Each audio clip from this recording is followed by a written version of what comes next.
Hey guys, tonight we're going to talk about the paper-thin line between a perfectly normal day and a city-wide catastrophe. Imagine the familiar rumble of a delivery truck, the kind you see a dozen times on your morning commute, just another part of the urban landscape.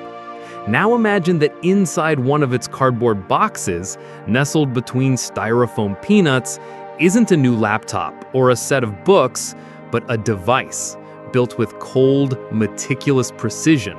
A device that isn't counting up, but counting down. This is one of those stories that reminds you how much trust we place in the mundane and how quickly that trust can be shattered. So yeah, you probably shouldn't be listening to this alone. So before you get comfortable, take a moment to like the video and subscribe, but only if you genuinely enjoy what I do here. And for a little fun, drop a comment with your city or town and what time it is for you right now. It's always cool to see where everyone is tuning in from. Now dim the lights, maybe turn on a fan for that soft background hum, and let's ease into tonight's journey together. The air in the pre-dawn depot smells of diesel exhaust and stale coffee. For David Chen, this is the smell of routine, the scent of a paycheck. At 4:30 a.m., while the city still sleeps, he begins his ritual. He's not just a driver, he's a craftsman of logistics, a man who believes that a well-executed delivery route is a form of art. His truck, a gleaming white Freightliner M2, isn't just a vehicle, it's his partner. David starts with his mandatory DOT pre-trip inspection, a checklist he knows so well he could recite it in his sleep. Tires thumped with a tire iron, check. Lights tested, headlights, taillights, blinkers, check, check, check. He's almost comically thorough, a trait that earns him quiet mockery from the younger drivers who prefer to cut corners and get on the road. They don't understand. This isn't about rules for David, it's about control. In a world of chaos, his truck is a kingdom of order. He moves to the cargo bay. The manifest, a digital list on his tablet, says he has 187 packages. He does a quick visual scan. The boxes are stacked nicely, secured with straps. Everything seems right. But something is off. A single brown cardboard box, medium-sized, is sitting slightly askew atop a pallet destined for the downtown sector. It's not on his manifest. He frowns. A late addition, probably. The warehouse guys are always doing this, tossing a last-minute priority shipment on and forgetting to update the system. He'll have to call it in, but still, it bugs him. He walks over and nudges it. It feels solid, maybe 30 pounds. No rattling. The label is professionally printed. Sterling and Vance, LLP, 1400 Blackwood Tower, Suite 4200. A law firm, probably full of documents. He notices a faint scent, something sharp and almost sweet, like bitter almonds. He wrinkles his nose. It's probably a chemical leak from another package, or maybe just the weird smell of the recycled cardboard. He dismisses it, his attention drawn instead to his prized collection hanging from the rearview mirror. Dozens of those little cardboard tree air fresheners, each one a different color and scent, form a bizarre, fragrant chandelier. He's got one for every state he's ever driven a long-haul route through. Pine for Oregon, peach for Georgia, ocean breeze for California. It's a quirky, sentimental map of his life on the road. The sheer cocktail of artificial scents easily overpowers the faint almond odor.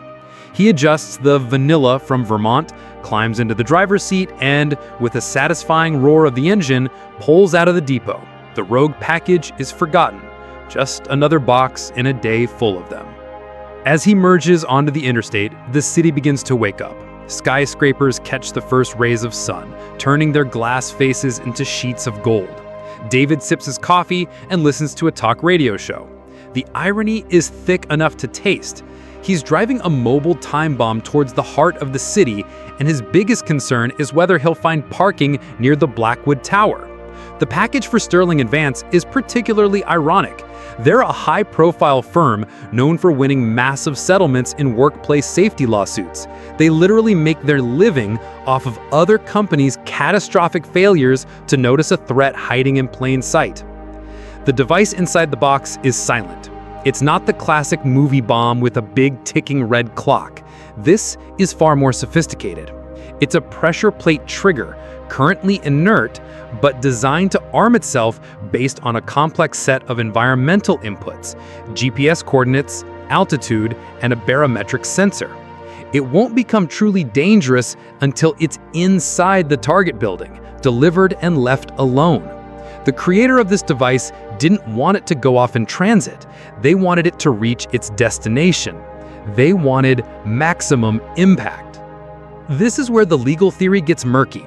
When a company's asset, like a delivery truck, is used to facilitate a crime without their knowledge, the lines of liability get incredibly blurry. Experts still argue whether a company's security protocols, or lack thereof, constitute a form of negligence that contributes to the crime. If David's company, Go Freight, had better manifest reconciliation or scanner systems that would have immediately flagged the extra package, could they be held partially responsible for what was about to happen? It's an unresolved debate that plays out in courtrooms all the time, the clash between individual guilt and corporate responsibility.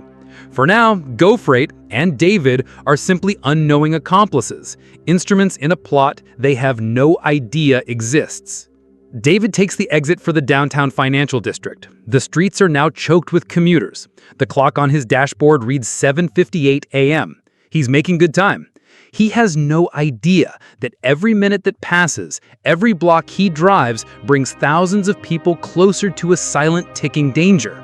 He is the epitome of a good employee, doing his job with precision and pride, and in doing so, he is perfectly executing the first stage of a terrorist attack. The downtown core is a canyon of steel and glass, and David's truck is a slow-moving boulder in a river of yellow cabs and impatient sedans. He glances at the clock. 8:15 a.m. The delivery window for Blackwood Tower is a strict 8:30 to 9 a.m. Any earlier, the loading dock is chaos. Any later, and you get a lecture from a security guard with a Napoleon complex. He's cutting it close. The cacophony of horns is a familiar urban symphony, but today it feels grating, a personal affront to his carefully planned schedule. It's in this moment of peak irritation that he sees them. The flashing blue and red lights, strobing in his oversized side mirror, painting the side of his clean white truck in panicked colors. He sighs, a deep, weary sound.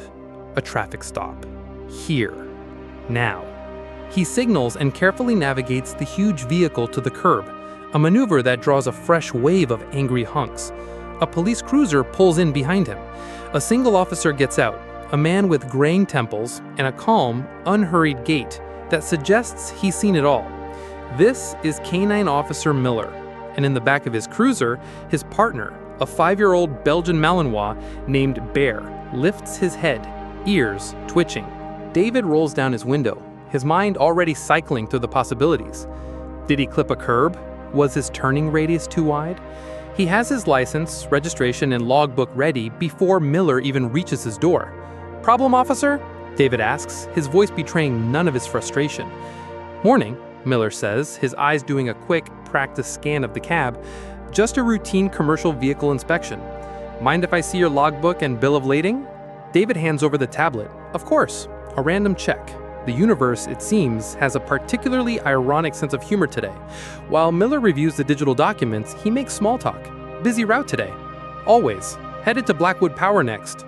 Miller nods. He's about to hand the tablet back, a perfectly routine stop concluded, when Bear lets out a low, guttural whine from the cruiser. It's the sound he knows intimately. It's not the excited yip for narcotics or the sharp bark for currency. It's the sound of confusion, of a scent that doesn't belong. "Stay put," Miller says to David, his tone shifting almost imperceptibly from casual to cautious. He walks back to his car and lets Bear out. The dog is a whip-thin bundle of focused muscle, his nose already working to air. This is where the law gets interesting. Thanks to a Supreme Court decision, Illinois v. Caballes, a dog sniff of the exterior of a vehicle during a lawful stop isn't considered a Fourth Amendment search. It requires no warrant, no probable cause. It's a freebie for law enforcement, a tool Miller uses as a matter of habit. He starts walking Bear around the truck. And here is where we find our odd detail. Officer Miller talks to his dog not like an animal, but like a fellow detective. "What is it, buddy?" he mutters, keeping the leash loose. "What's that smell? Show me." Other officers find it strange, but Miller believes the dog understands his tone, his intent. Bear ignores the cab, ignores the tires. He trots directly to the rear roll-up door of the cargo bay and stops. He doesn't bark. He does something far more chilling. He sits, dead still, staring intently at the seam of the door, and a low, continuous growl rumbles in his chest. His hackles are raised. This is Bear's specific alert for chemical agents or complex explosives. A silent, intense signal they'd practiced hundreds of times with inert training aids, but had never once encountered in the field. Miller feels a cold knot form in his stomach. He puts his own nose near the door and sniffs. Faint, but it's there. The same cloying, bitter almond scent that David had dismissed hours ago. Cyanide, or something like it. "Sir," Miller says, his voice now devoid of any pleasantry. He's already keying his radio with his other hand. "I need you to step out of the truck, slowly, hands where I can see them." David's annoyance instantly evaporates, replaced by a flood of bewildered fear. "What? Why? What's going on?" "My partner is alerting to your cargo. What are you hauling?" "Just packages," David stammers, his mind racing. And then it clicks. The box. The one that wasn't on his manifest. "Wait," he says, his eyes wide. "There was an extra box. It wasn't on my list. A brown one for a law firm." Miller's blood runs cold. An unscheduled package. A chemical scent. A K-9 alert. The pieces snap together into a picture he doesn't want to see. This is no longer a traffic stop. This is a potential bomb threat in the middle of downtown during morning rush hour. His call to dispatch is terse, coded.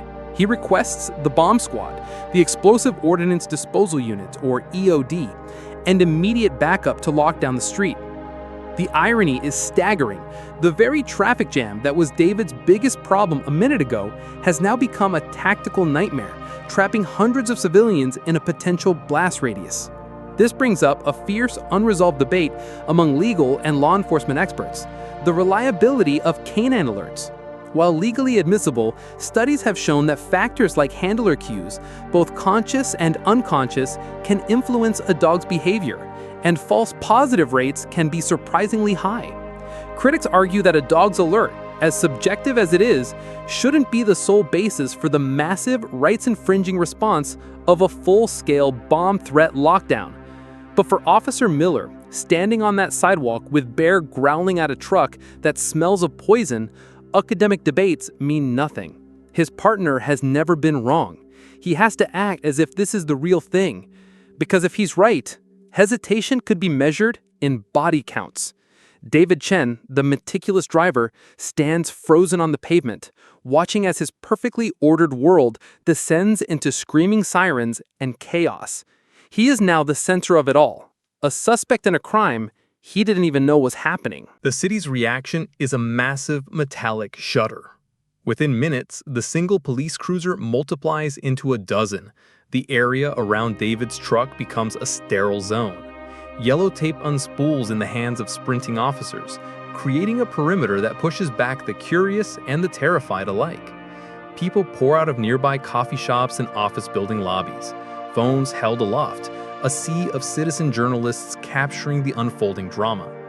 David, now sitting in the back of Miller's cruiser, watches through the reinforced glass, his face a pale mask of disbelief.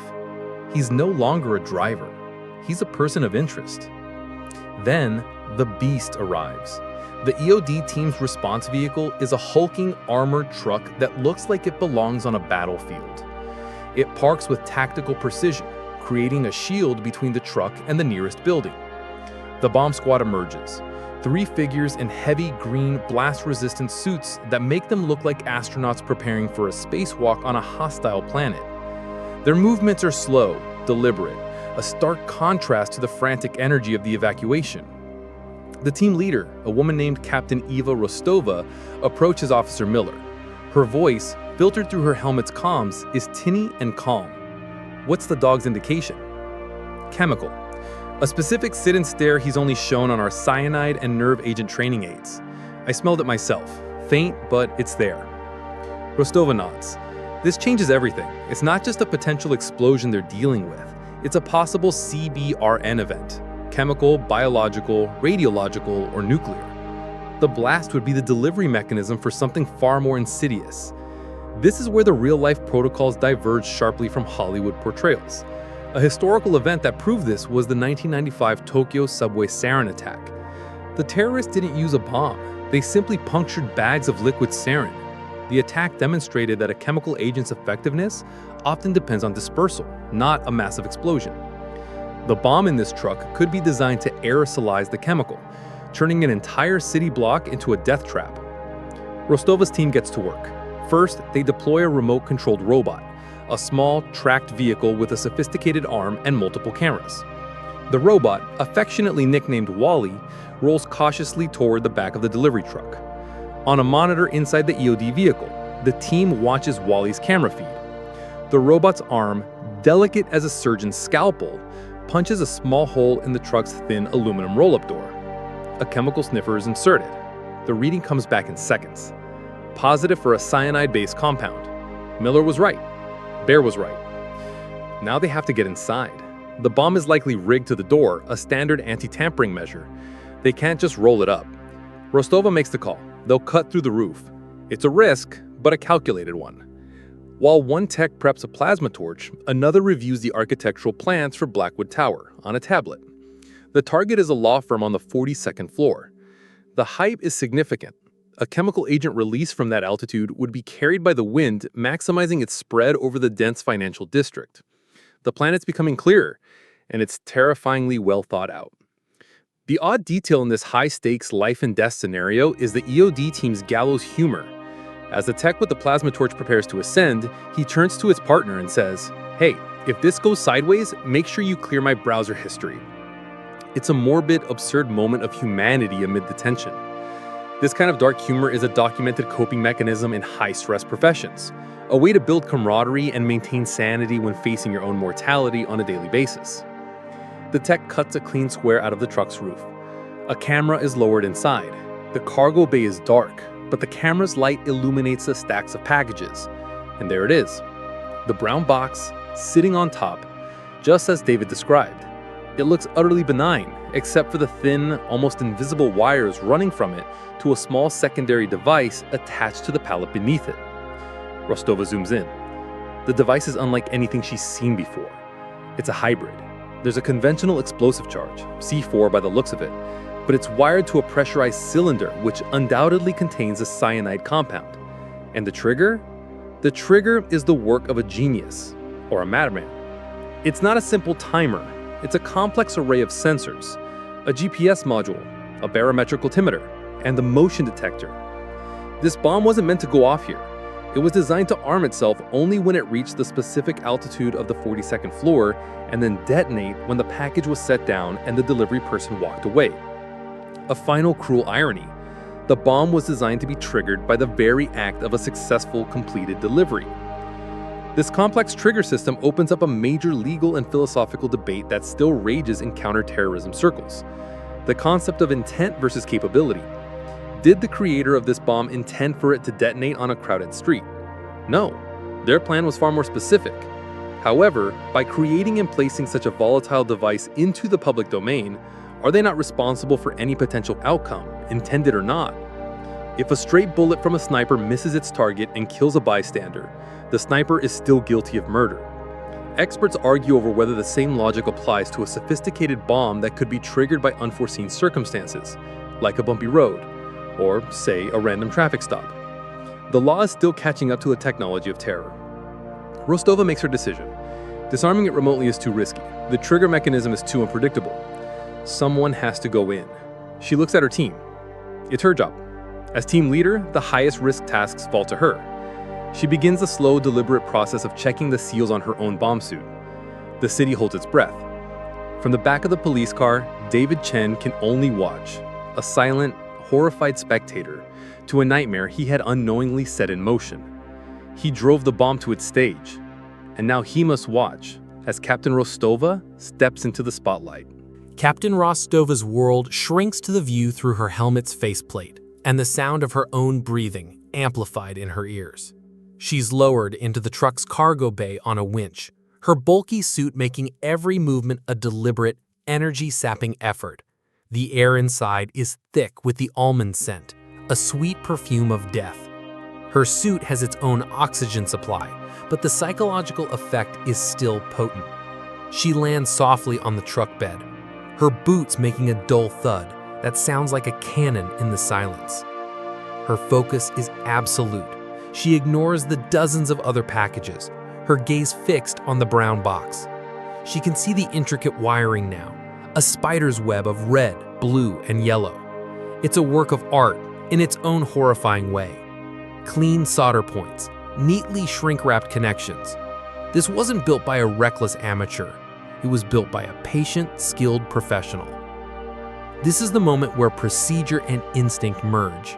She has a protocol for every known explosive device, but this one is a custom job.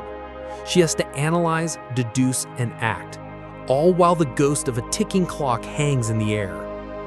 Meanwhile, the investigation outside is already pivoting. With the immediate threat being handled, the lead detective on the scene, a sharp, no-nonsense woman named Detective Harding, turns her full attention to the one person they have, David Chen. She pulls him from the back of Miller's cruiser and walks him to an unmarked sedan, away from the prying eyes and cameras. Her tone is not accusatory, but it's not friendly either. It's a scalpel, designed to cut through fear and lies to get to the truth. "Let's go over it again, David," she says, her voice low, "from the moment you clocked in." David, still trembling, recounts his morning routine. The pre-trip inspection, the coffee, the manifest. He describes his meticulous nature, his pride in his work. He's trying to paint a picture of himself as the good guy, the victim.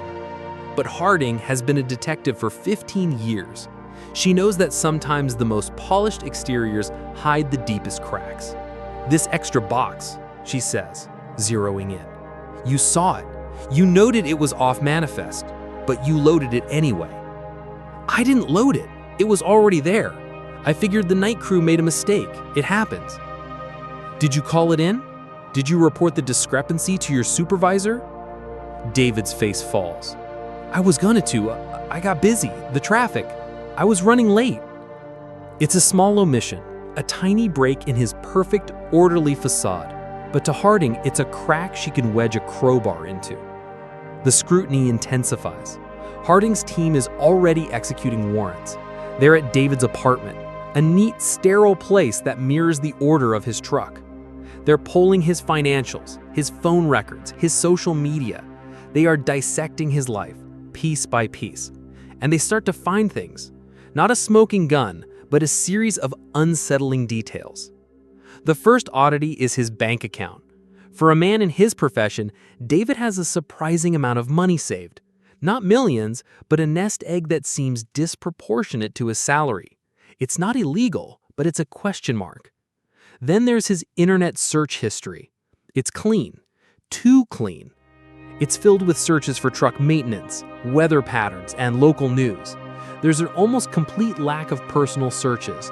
No hobbies, no social media logins, no idle curiosity. It's the digital footprint of a man consciously trying to have no digital footprint. This real-life event that it mirrors is the investigation into the Unabomber, Ted Kaczynski. For years, investigators worked off a profile of a disgruntled, uneducated mechanic. But Kaczynski was a Harvard-educated mathematician with a PhD.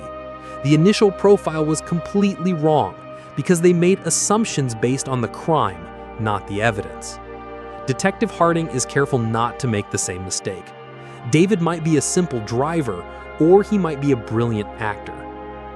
Back in the truck, Rostova has identified the power source.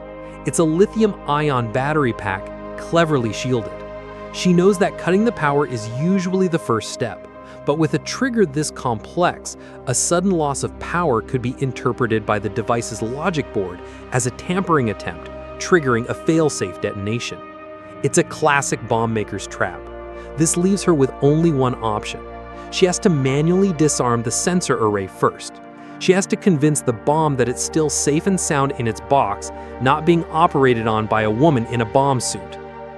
The most stressful part of this process revolves around an unresolved question in EOD philosophy: the one-wire theory. Pop culture loves the idea that every bomb can be defused by cutting a single, correct wire at the last second. In reality, modern bombs are often designed with redundant triggers or booby-trap circuits. The debate is whether it's better to attempt a full, methodical disarm, which takes time and increases risk of a mistake, or to try and isolate and disable the primary detonator circuit quickly, hoping it doesn't trigger a secondary one. Rostova is a believer in the methodical approach. She's not here to be a hero, she's here to be a technician. She chooses her tool, a pair of insulated ceramic snips. She has to cut the lead to the barometric sensor first. This is her best guess. If the bomb thinks it's still at ground level, the altitude-based arming sequence can't begin.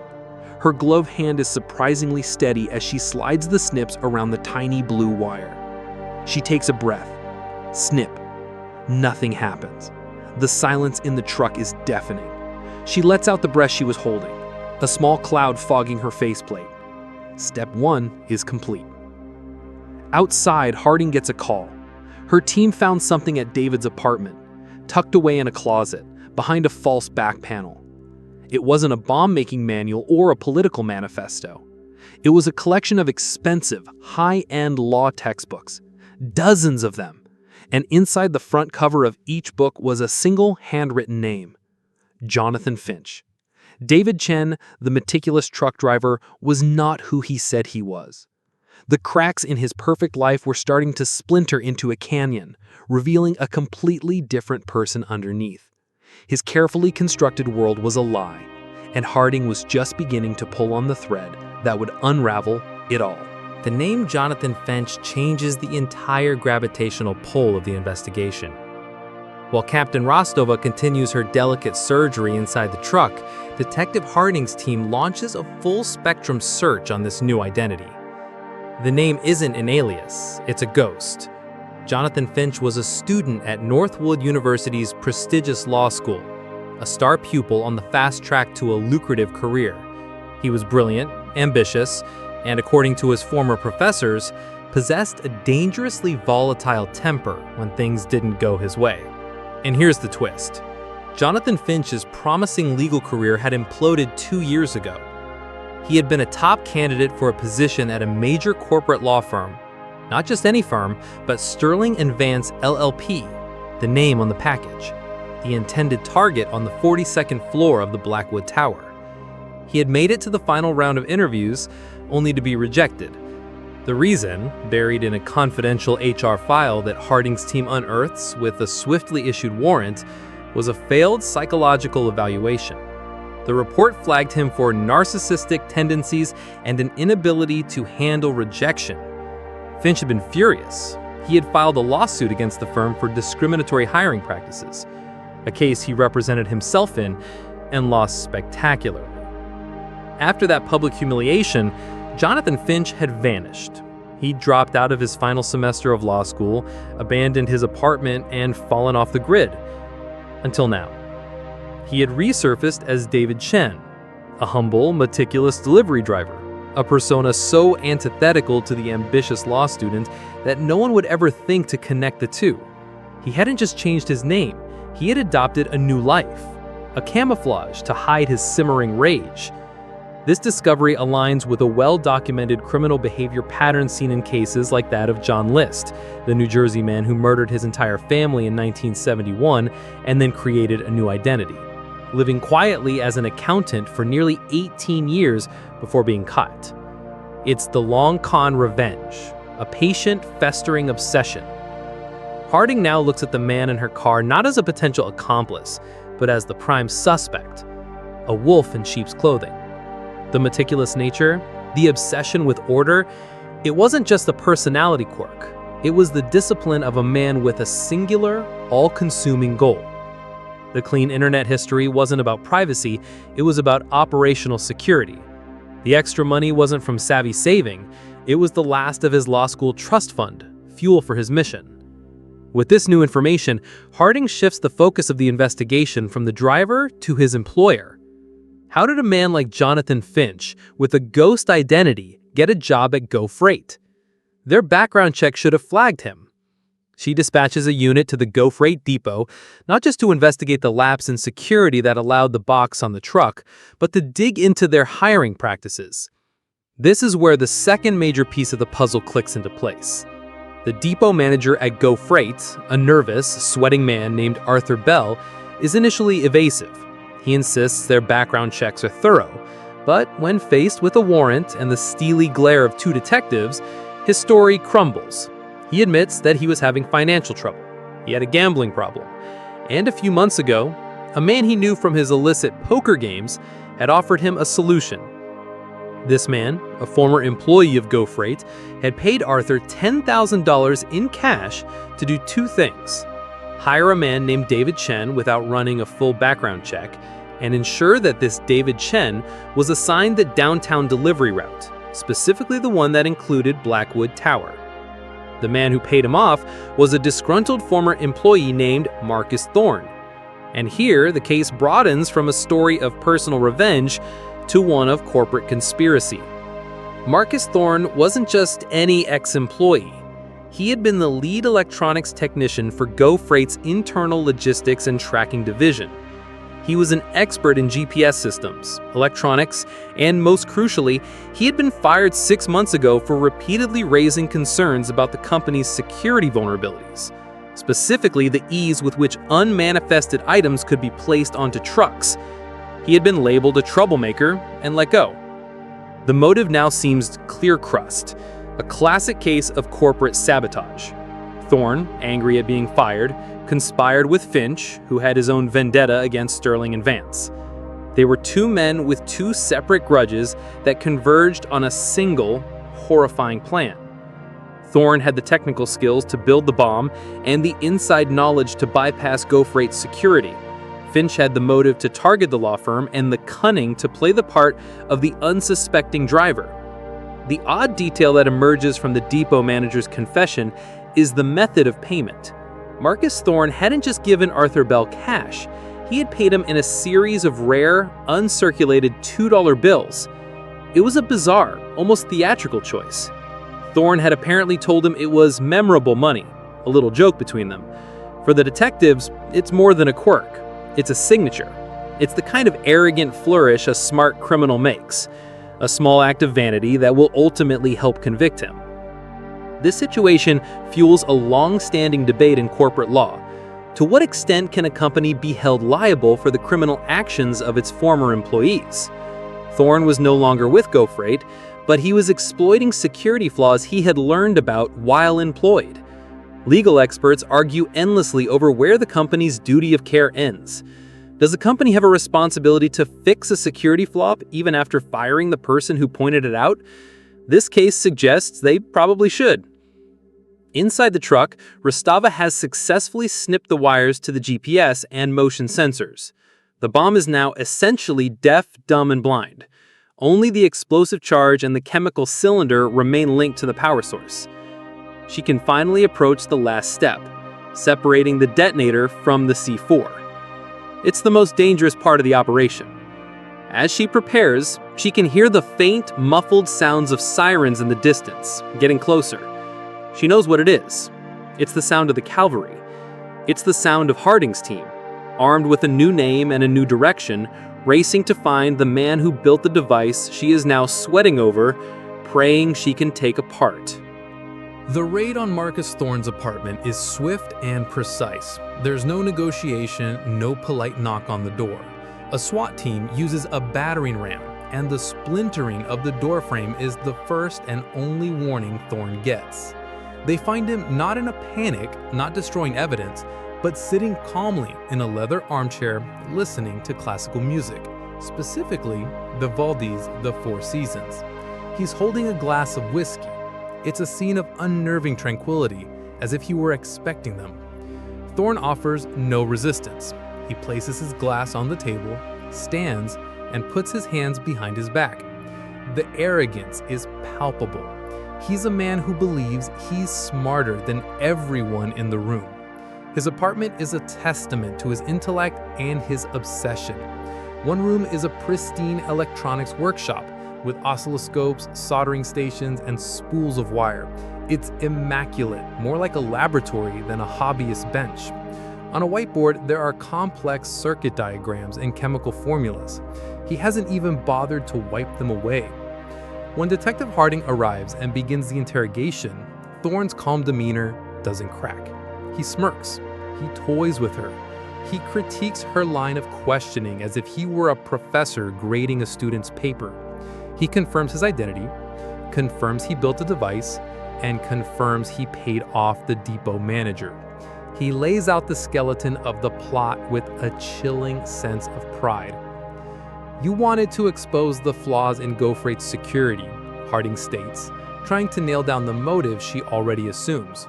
"You were fired for raising those concerns, and this was your way of saying, 'I told you so.'" Thorne lets out a short, barking laugh. "Oh, that was just a perk, a little professional validation, but it wasn't the reason. You're thinking too small, detective." This is the moment the case takes its final, sharp turn. The motive isn't corporate revenge. That was just the means to an end. Thorne's true motivation is far more personal and far more twisted. He slides a framed photograph across the interrogation table. It's a picture of a smiling young woman. Her name was Sarah. She was an associate at Sterling & Vance, a brilliant lawyer, the best they had. The story that pours out of him is a tragedy. 2 years ago, Sarah had been the lead attorney on a major industrial pollution case. She was representing a small community against a powerful chemical company. She had discovered a key piece of evidence, a suppressed internal memo that proved the company knew their waste was causing a cancer cluster.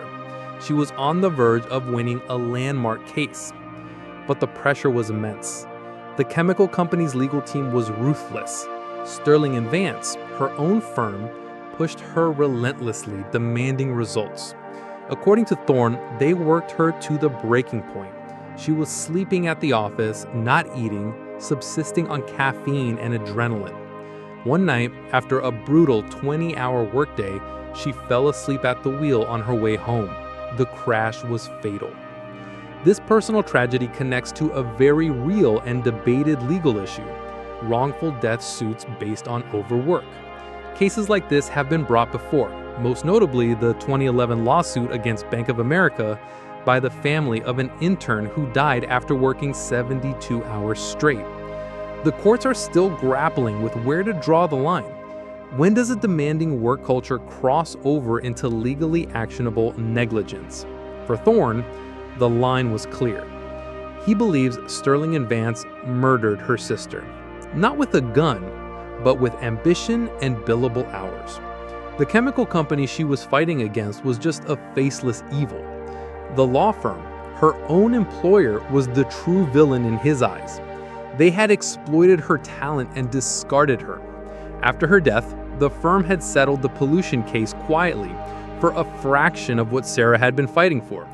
They had profited from her work and then erased her legacy. So the bomb wasn't for Go Freight. It wasn't even really for Jonathan Finch, though Thorne found a kindred spirit in the rejected, bitter law student.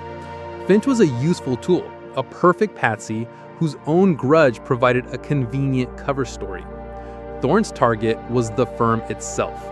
He wanted to destroy not just the building, but the very idea of the firm, to expose their toxic culture in the most literal way imaginable. The cyanide was symbolic. He believed Sterling & Vance was a poison, and he was simply giving them a taste of their own medicine. His confession isn't an act of remorse, it's a manifesto. The odd detail that Harding picks up on during the confession is Thorne's watch. It's a simple, inexpensive digital watch, but he keeps glancing at it, even though there are no clocks in the interrogation room. Harding realizes he's not checking the time. He's running a stopwatch. He'd started it the moment the SWAT team broke down his door. It was a game to him. He was timing how long it would take for them to piece it all together. It's a small, chilling insight into a psyche, a man who sees a life-and-death manhunt as a personal intellectual puzzle. The legal theory this scenario invokes is the transferred intent doctrine. This legal principle states that if a person intends to harm one individual, but unintentionally harms a second person, the intent is transferred from the intended victim to the actual victim. Here, Thorne's plan was a grand, twisted application of that idea. He intended to harm the law firm, but the people who would have been killed were janitors, security guards, delivery people, and random office workers. The legal debate among legal scholars is how far this doctrine can be stretched. Does it apply to an institution? Can you transfer intent from a corporate entity to the human beings who happen to be inside it? In Thorne's mind, the people were irrelevant, just collateral damage in his righteous war against the concept. For the prosecution, they are 42 floors of potential murder charges. The confession isn't an ending, it's the beginning of a complex and morally fraught legal battle. With Marcus Thorne's chilling confession echoing in the sterile confines of the interrogation room, the final pieces of the puzzle don't just fall into place, they slam down with the force of a gavel. The legal machine, now aimed with perfect clarity, moves with brutal efficiency. Thorne and Jonathan Finch are not just facing state charges. The nature of the device, a chemical weapon intended for mass casualties in the heart of a city, kicks this case into the federal jurisdiction. They are charged under the U.S. Code, Title 18, Section 233-2A, Use of a Weapon of Mass Destruction. It's a charge that carries a potential life sentence, a legal black hole from which there is no escape. Jonathan Finch, alias David Chen, learns of this development not from Harding, but from his own court-appointed lawyer. The irony is sickeningly potent. The man who had memorized legal textbooks, who had dreamed of manipulating the law for fame and fortune, now sits numbly as the full, crushing weight of that same law is explained to him. His defense is paper-thin. He tries to argue he was a pawn, manipulated by the charisma and intellect of Thorne. But Harding has the records, the cash deposits into his account, the deliberate choice to assume a false identity, the lie he lived for 2 years. He wasn't just a pawn, he was a willing, active participant in the conspiracy. His legal knowledge now serves only to give him a crystal clear, horrifying view of his own doom. He knows every line of the statute that will seal his fate. The corporations at the heart of this story, Go Freight and Sterling and Vance, find themselves in a different kind of storm. Go Freight is slammed with a mountain of fines from the Department of Transportation and OSHA for their negligent security and hiring practices. The depot manager, Arthur Bell, is charged as a co-conspirator. His $10,000 and $2 bills becomes Exhibit A in his prosecution. Sterling and Vance, while legally the victim, faces a public relations catastrophe. Thorne's motive, leaked to the press, paints them as a soulless entity that works its employees to death. Their stock tumbles. They are forced to issue public statements, promising internal reviews and a renewed focus on employee well-being. But this brings us to the great unresolved debate that cases like this always leave in their wake: corporate versus individual accountability. Can you truly punish a culture? Fines are paid, new protocols are written, and a few executives might take an early retirement. But does the fundamental pressure cooker environment that destroyed Sarah Thorne and fueled Jonathan Finch's rage actually change? Legal scholars argue that financial penalties are often just seen as the cost of doing business. The system that incentivizes cutting corners on security and pushing employees past their breaking point remains intact, a ghost in the machine waiting for the next catalyst. The bomb was disarmed, but the poison that created it still lingers in the corporate bloodstream. Amidst all this legal and ethical fallout, there is one moment of simple, uncomplicated resolution. Officer Miller and his partner Bear become local heroes. The media loves the story, the dog who saved the city. There's a press conference on the steps of City Hall. The mayor wants to give Bear a key to the city, but Miller, a man who dislikes pomp and circumstance, politely declines. The odd and frankly perfect detail is the reward he arranges for his partner. He takes Bear to a local old-fashioned butcher shop. The owner, a burly man with a handlebar mustache, has a sign in his window. This establishment proudly serves Bear, the hero dog. He presents the Belgian Malinois with a T-bone steak so large, it looks almost comical. Bear, oblivious to his role in averting a tragedy, simply devours his prize with pure, unadulterated joy. For him, there is no moral ambiguity, no lingering questions of justice. There is only the scent of a threat, the command of his partner, and the savory taste of a job well done. Weeks later, Detective Harding stands before the evidence board in the homicide division. It's covered with the faces of the case: Thorne's arrogant smirk, Jonathan Finch's hollowed-out eyes, Sarah Thorne's tragic smiling photo. She adds a new picture to the board, a newspaper clipping of Bear with his steak. It's her own small tribute to the one part of the case that felt clean. Her eyes drift to another piece of evidence in a plastic bag, one of the dozens of pine tree air fresheners from David Chen's truck. She thinks of his meticulously crafted fake life, the facade of simple order hiding a universe of rage. The case is closed. Thorne and Finch will disappear into the federal prison system, but Harding knows that the story isn't really over. Justice was served, but the questions the case raised about ambition, ethics, and the collateral damage of modern life will hang in the air for a long, long time. And so the threads of this intricate and terrifying plot are tied off, but the quiet unease they leave behind is not so easily contained. It's a stark reminder that the most devastating storms can begin with the smallest shifts in pressure. That behind the veneer of a normal day, the gears of human emotion, of rage, grief, and ambition are always turning. The story of the delivery truck bomb is a testament to the quiet heroes, the dogs and the bomb techs and the detectives who stand as a thin line against the chaos, but it's also a mirror, reflecting the uncomfortable truth that the systems we build, the corporate ladders we climbed, and the pressures we endure can sometimes create the very monsters we fear. The bomb was disarmed, but the poison that created it still lingers in the corporate bloodstream. Thank you for joining me on this journey into the heart of a tragedy that almost was. I hope it gave you something to think about. If you found value in our time together tonight, a like, a comment, or sharing the video with someone you think would appreciate it goes a long way. I'll be back soon with another story, another puzzle of human nature to explore together.